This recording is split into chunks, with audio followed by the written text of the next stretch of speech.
Chapter 18.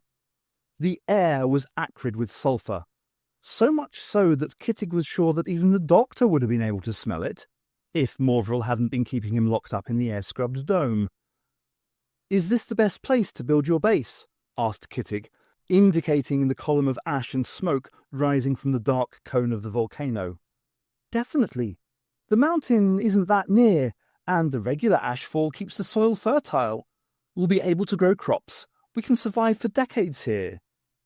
"Do you want to, after what you've done to the humans?" Morvril stopped walking, looked out over the rippling surface of the lake. The ash cloud was making the sunlight hazy, and a hot wind was blowing across the plain. "Yes," she said at last. "I'm surprised, but I do.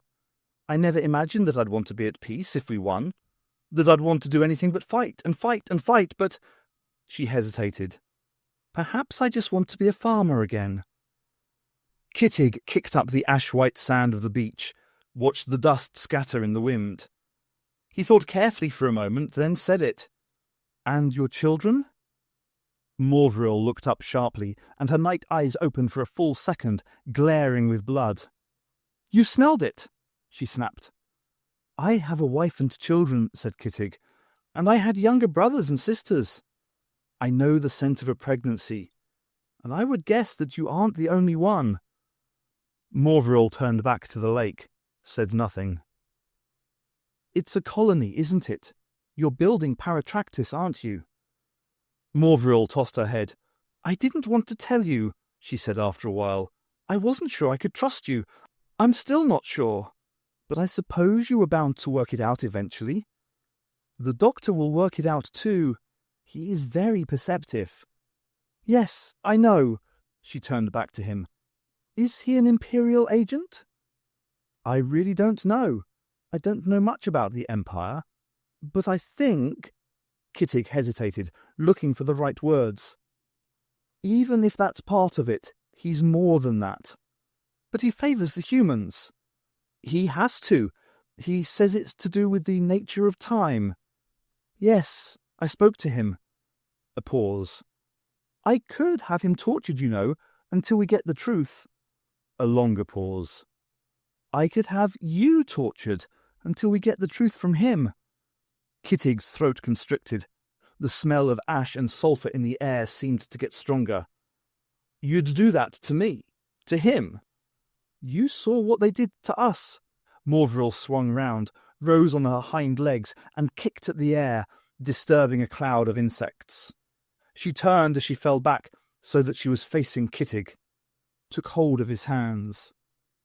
"Do you know why I don't think you're an Imperial agent? Why I didn't just kill the pair of you?" "No. In your position, taking everything into account, I would probably have felt that I had no choice but to." Morvril laughed. "That's it. In your position, taking everything into account." Her hands gripped harder. "You're a child, Kittig of Paratractus. You're innocent and naive and beautiful, and you're everything we're fighting to make happen. And I don't think that even the Empire would be clever enough to make you that way just to fool us into giving up our dreams." She let go. "But you do realize that the doctor might be deceiving you." Kittig took a few steps back from the beach, felt the first stems of grass prickle against his back legs. "I think that he's telling some of the truth," he told Morvril. "You know I'd do anything to make the future I lived in real. My wife, my children, everything I knew is there. I want to go back, and even if I can't go back, I'd like to know that I've done everything I can to make it happen. But if the doctor is telling the truth, then all of us will lose everything. Or perhaps we already have." Morvril stood for a long time, staring out at the volcano. Kittig could hear a faint, almost subsonic vibration in the wind. "I should have you tortured," said Morvril after a while. "I'm sure it's the only way of getting the truth out of the doctor. I know the type of person he is. He won't crack under anything else we can do to him. But, you see, I can't do it to you. I can't take away your innocence like that." Kittig kicked at the sand with his forefeet. He felt more irritated with Morvril than afraid of her. I'm not innocent, he said. Torture me if you have to. You are innocent. You've never been tortured. You've never seen anyone tortured. If you had, you wouldn't make stupid remarks like that. There was a silence. The wind grew stronger, throwing up whitecaps on the lake. The volcano still grumbled in the distance. I can try to get the truth out of him myself, said Kittig. I could pretend that you had threatened me. That might be enough to persuade him. I was hoping you would suggest that, said Morvril, glancing over her shoulder at him, her eyes cold. I didn't want to have to make you do it. Click. There was light in Sam's eyes. Torchlight. Human light. Jacob? He's been here? A woman's voice, a dim face behind the light. Sam realised that only a minute or so had passed. Her head hurt and her arms hurt. Axeman and several of the other Habs were bounding up the slope, scattering pebbles. In a minute they would start throwing rocks. Whoever you are, we've got to go after Jacob now, snapped Sam. What's he done?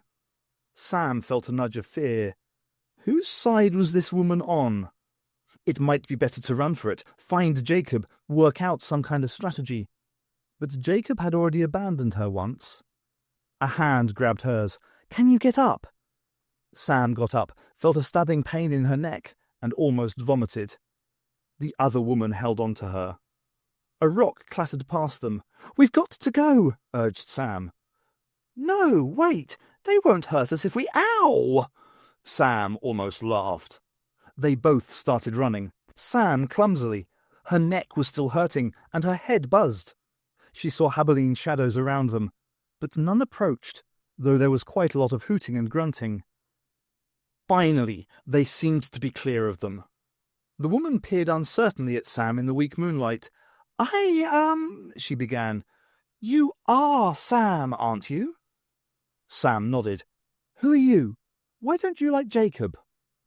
The woman must have heard the suspicion in Sam's voice. She said quietly, I'm Joe Grant. The doctor's mentioned me, I expect. Sam remembered a name like that from somewhere. She looked at the woman, taking in the floppy Indiana Jones hat and the purple striped pullover that looked 10 years out of date, even for someone of Joe's advanced age. She looked a good deal more incongruous than Jacob, and a good deal more genuine. Sam suddenly began to feel sick. He made me inject one of the Habs with something, she told Joe. What? He said he was from the doctor. That's what all the fuss was about back there. The Habs thought we were attacking them. There was a moment's silence. Joe took Sam's hands in hers. Sam, the doctor said that Jacob had, let me guess, a virus in a syringe, attached to a green thing about the size of a tennis ball. He didn't mention that, but what have I injected them with? What are we going to do about it? Joe didn't answer. What have I done? Wailed Sam. But she knew. I've just injected them with the virus I let Jacob fool me. How could I have been so stupid? I've just wiped out the human race, whispered Sam. She heard Joe swallow in the darkness. Tell me I haven't. Joe didn't tell her that. Instead, she said, The doctor will turn up. He had to go somewhere else in the TARDIS, but he'll be back. Everything will be all right then. But she didn't sound entirely convinced. The room was small and smelled of blood and pain. It was almost dark. Kittig had to open his night eyes before he could see clearly. The doctor was hunched in the corner, his face white, dried blood staining the front of his shirt. His jacket and shoes had been removed, and there were red welts on his face. Kittig stopped in the doorway, shocked despite everything that Morvril had told him. He hadn't expected them to have tortured the doctor already. The doctor looked at him and smiled. His upper lip was cut wide open, and there was a gap in the row of teeth. "Hello, Kittig," he said in a muffled voice. "I wondered when you would turn up." Kittig shuffled forward into the cell. A guard closed the door behind him. There was an ominous clicking of locks. "Morvril," he began, but he couldn't just launch into his prepared lie. "Why did they do this?" he asked, surprised at the anger in his own voice. "Do what?" The doctor saw Kittig stare, looked down at himself. "Yes, sorry, I do look a bit of a wreck. Don't worry, I can control the pain. Old Gallifreyan technique." "Yes, but why?" The doctor frowned. "I'm not sure, but I think some of Morvril's thugs had got a bit bored, without any humans to beat up, and I look human, don't I?" He shrugged. "Well, there you are." "Doctor, Morvril has asked me to find out the truth. She says—" He hesitated, swallowed. "She'll torture me if you don't confess." "Yes, that's usually the next step," said the doctor. "And you don't want to be tortured, I suppose." Kittig swallowed again, looking at the doctor, feeling the locked door behind him. It was no use fooling himself. It was obvious that Morvril might well carry out her threat, for all her talk of Kittig's beauty and innocence. He wondered how he would feel after living the life that Morvril had led. "I don't know," he said. "She's unstable. She changes her mind constantly." He sat down on his haunches. His folded legs almost touched the doctor in the confined space. "Is there anything more to be told?" he asked quietly. "Not really," said the doctor. "I suppose I could tell them my life story. That might keep them busy for a while." He smiled again. It was probably supposed to be reassuring, but his lip dripped blood. "Don't worry. I'll think of something." Kittig shook his head. "It's not enough, Doctor. We have to tell a story that will convince Morvril she's heard the whole truth." The doctor's smile broadened. "Ah, Kittig, I see you're learning the arts of diplomacy at last." Kittig stared at him. The doctor leaned forward, wincing. Kittig wondered just how much pain he was in, and how well he could really control it.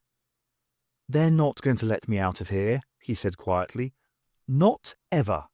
So you need to do something for me, or rather, arrange for something to happen.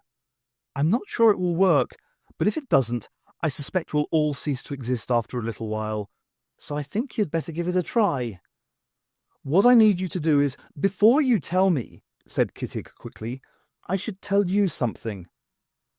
The doctor looked at him, looked directly into his eyes. Kittig could feel the biped's will, like a monstrous hand, pushing him towards making a promise he couldn't keep. "I can't guarantee that I'll help you," said Kittig, speaking with slow determination. "If you tell me about your plan, I may decide to sabotage it. I must put my own people first." A pause. The doctor didn't look away. "I'm sorry." The doctor looked down at last. "I understand," he said. Then, quite suddenly, he grinned. "But you're my only hope, so I'm going to tell you anyway." "I understand. Go on." "I need you to bring the TARDIS to me." Kittig closed his eyes in sadness, because before the doctor had even finished his sentence, before he even began the technical explanations of how Kittig should move the space-time machine, Kittig knew that he was going to have to refuse him. Tvan Morvril was glad to be back in charge of an operation. A genuine operation, with a target, with an enemy, with dangers. She'd hated the war, but she'd got used to it. Managing a colony, even one under the possible threat of discovery by Imperial agents, was dull by comparison. She trimmed the steering of the flitter cautiously, minimizing the load on the irreplaceable power cell. The volcano was quite close now. The plains below were coated in white ash that had fallen from yesterday's eruption. It reminded her of snow, the snow that had fallen on the fields of her hometown on Tractis many years ago in another, more innocent life. She looked over her shoulder at the doctor's space-time machine, the thing he called the TARDIS, strapped down in the bomb bay of the flitter. She remembered Kittig's warning. The TARDIS is very powerful. The doctor can call the machine to him at any time. If you try to kill him, it'll come to his rescue. You can't destroy it with guns. You can't destroy it at all unless you drop it into the sun. You have to seal it off from him, put it somewhere he can't ever find it. Well, she couldn't drop it into the sun, not without a spaceship.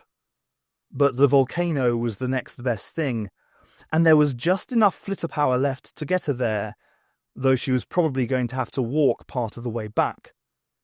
The heat of the magma would be enough to destroy the machine, surely? The ground beneath vanished for a moment, replaced by grey-blue water streaked with golden sunlight. The alkaline lake. After a moment, the water filled with flame-red bacteria, blooming where nothing else could grow. That's us, she thought, our colony, blooming in the heart of the wilderness, safe from the Empire. And, incidentally, robbing the humans of their planet. Or at least that had been the idea, until the doctor came along. The flitter's autopilot beeped, warning her that the volcano's slopes were dangerously near. She gained height quickly, following the contour of the surface. Beneath her, the ground changed from pure white to a mixture of dark lava flows and small, ash-covered trees. Then suddenly it was all gone, and she was flying over the vast grey landscape of the crater. Disappointingly, there was no huge bubbling lava pool. Still, there had to be a main vent. It was simply a matter of finding it. She switched the flitter's display to a thermal imaging system, and was rewarded with a rainbow of hotspots and a screaming blue-white disk that was the throat of the volcano. She locked her weapon onto the disk, then let the flitter fly itself and returned the display to a natural light view. She watched as the bomb bay ejected its load, and the TARDIS fell in a smooth, predetermined arc into the smoky darkness of the vent. Then she swung the flitter round and set a heading for home.